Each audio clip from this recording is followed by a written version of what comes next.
okay? Oh, Hey lads, how are you? What's the crack? Good now, how are you? Very good. how are you now?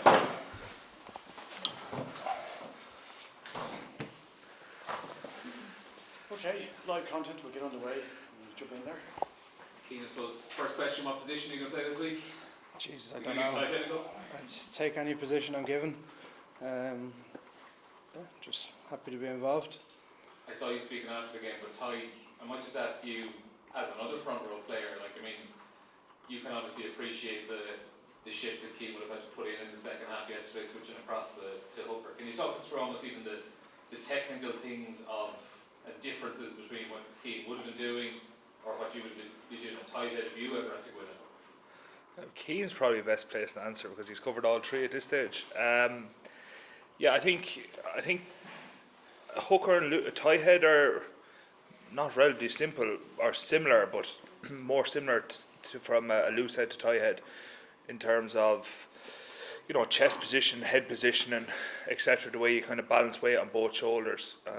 I think the thing Church's done unbelievably well is transition from loose head to tight head, then to hooker, and pick up all three so quickly. And I suppose it's a testament to Churchy here beside me because it's not easy to do, and you can swamp yourself with overthinking. Where the man just went for it and did so well, And Cian, I know you've often been listed down as the potential tight head loose head hooker option on team sheets and things like that, and you played there at school, but how much would you have kind of filled in training and things like that down the years, just getting a few reps here and there? I think the last time I hit a scrum was about 2008. I've done a couple of setups here and there, yeah. But to go live and stuff, it's been a while, yeah. But front row in my opinion. There's technicalities, yeah, that you can iron out and all, but at the end of the day, you just got to hit and push and strike. But was that the mindset when you were going in on Sunday? Yeah, I went into the middle of two of the best props in the world, so I'm in a relatively good starting place there. Just give it a lash, have a shot. Nothing to lose, like I said. I don't mind if someone lifted me up out of the middle of the scrum. I can take that, but we ended up with 15 men on the field when we could have been with 14, and that's kind of greater cause stuff, so it's fine. And just Tadhg, my final question for you. You got back out on the pitch on Sunday in 65 minutes. Pretty solid shift, a pretty solid day's work. How was the body and how were the lungs after the game? Not good. I thought I could have pushed minutes out if I had to. Obviously, Tommy came on, but I felt good.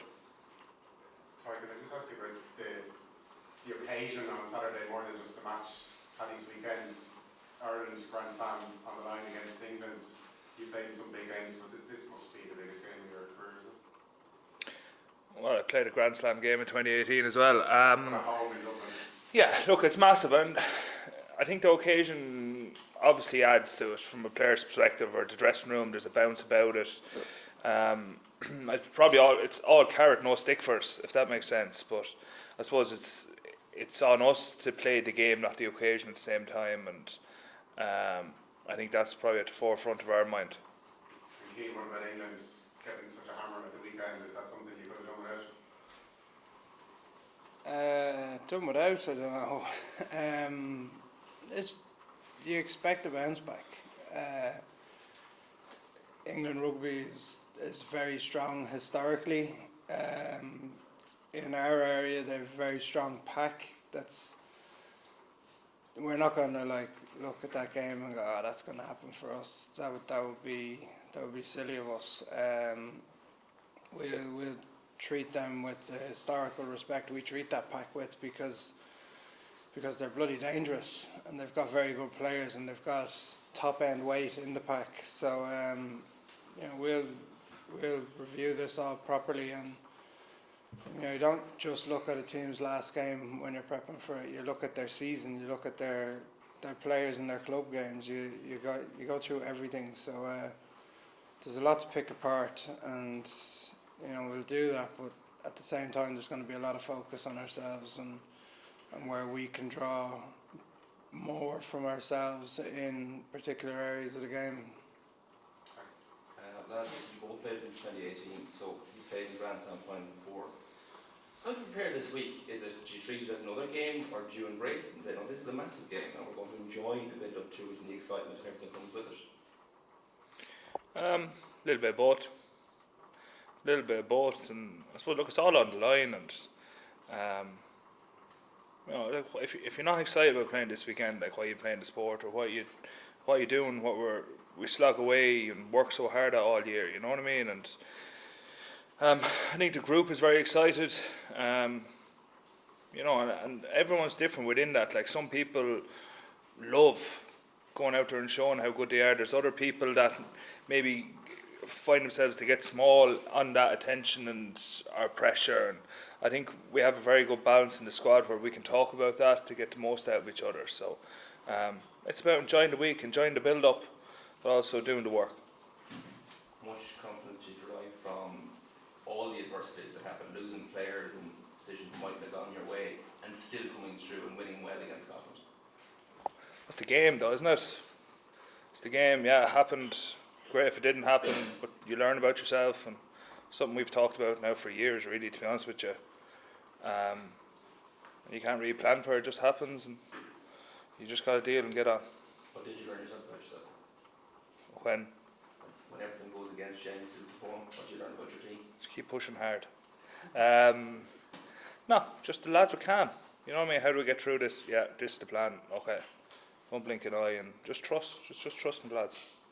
Grand Slams are obviously very special, but how much more special would it be to do it in front of your family, your friends, maybe players you grew up playing alongside? Just do both of you. I mean, I'm sure you're sick of talking about it, but can you just try and encapsulate what would it mean to doing it in Dublin and have everyone close to you there? I think you take that apart in a few separate areas. Like, there's play for Ireland in Dublin with family and friends there that you'll see after, that they'll see you show them what it means. That's got its own magnitude, and I think that's what drives everyone to reach a standard that we're shooting for. At the end of that, if we've done all of that, we get a great prize and we get an unbelievable celebration. But for us to do justice to everything that we train for, and to play in front of family and friends on our home patch on the weekend that it is, I think that's such a huge drive for us. We accept what the end of it is, and you might have a Grand Slam and a championship, but you park that bit, and it's about performance and preparation for performance, and to know that your family have seen you show what this means to you and what it means to each other as a group. Like, it means a lot. I suppose you just want people, and I don't really like overly talking about it here because we've won nothing yet. You know what I mean? I think that's the danger of complacency, and I suppose we talk about, we understand it, but from the wider public as well, you know. But it's just to show people, or you hope that, you know, us wearing a green jersey and playing well, that people can be proud to be Irish, that can associate with us. And I understand that everyone's not rugby people, and that's fine, and maybe not your rugby's not your cup of tea, but I hope that they can see through our actions that it means something to us, it means something to play for Ireland, no matter if you're, I don't know, within the island of Ireland, or you're an Irish living abroad, or whatever. Just to see that, you know, it means something to us, and hopefully they can be proud of us. You've both been around the squad for a number of years, and early in the tournament, I think Paul Connell and I think Brandon Driscoll's talked about this, and some of the former players have said that in the past, if Ireland went into a tournament maybe as the number one team in the world, big favourites of the tournament, there would have been a degree of embarrassment there playing it down. There seems to be a switch in mentality where a lot of the younger players have nothing but success. Have you guys noticed that it's now something that maybe the younger players just embrace, they relish, rather than maybe in the past Ireland teams would have shied away from? I think people are different. The younger people coming through the sport now are, as a culture, not as a culture, but as just as people are a little bit different than definitely when church came through, but certainly when I came through too. Yeah. So they have that little bit more self-confidence about them. But it's not like number one in the world or not number one in the world. It doesn't really factor into our heads a whole lot. Every time you go out to the pitch, you have to prove something. We've worked very hard, and every time we take the pitch, we have to not only protect that, but try to keep growing as well. And Ty, does playing England in particular on the weekend add an extra edge to it all? Edge occasion, it's always, no matter when you play England, and some of the teams in November, there's an extra special, I always think, I'm not sure how you feel, but a buzz around the stadium. I think that's just the way of it, and it definitely adds to the occasion. And just with friends and family that already mentioned, what's it like to get tickets and to get everyone in there? Is your phone hopping with messages and calls trying to get there, or what's that side of things like? At this stage of my career, the people who get them know they're going to get them. A few stray texts, there'll just be a no, sorry. It's they'll know from weeks out that they're in line, and it all depends on selection. And if that's the case, then my ones that always come. What's it like for you, Ty? Yeah, similar. I suppose have a certain amount of tickets, and that's it. And usual people kind of get tickets, family, etc. And as a supporter, I know you spoke about before that sometimes coming in on the bus, you're looking out at the fans, wishing you're out there, that it's such an exciting day. This is probably one of those days that's going to be a big one for supporters. Yeah, huge, and it's the occasion. It's it's a big thing. It's a big deal, and I have to say they've been incredible.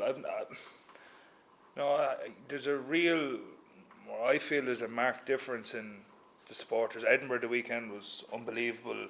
I know maybe it was Sunday game, so a lot of people were over Saturday, but they had the captain's run. It was just jammers getting onto the bus, and you can feel it, and players feed off that. You know what I mean? And there definitely is that wave, and that they bring, and I expect it to be class the weekend. I just want to ask you about Johnny Sexton. He's most likely to become Ireland's record point scorer this weekend. How good is he, and where does he rank in the list of the all-time greats in Irish rugby?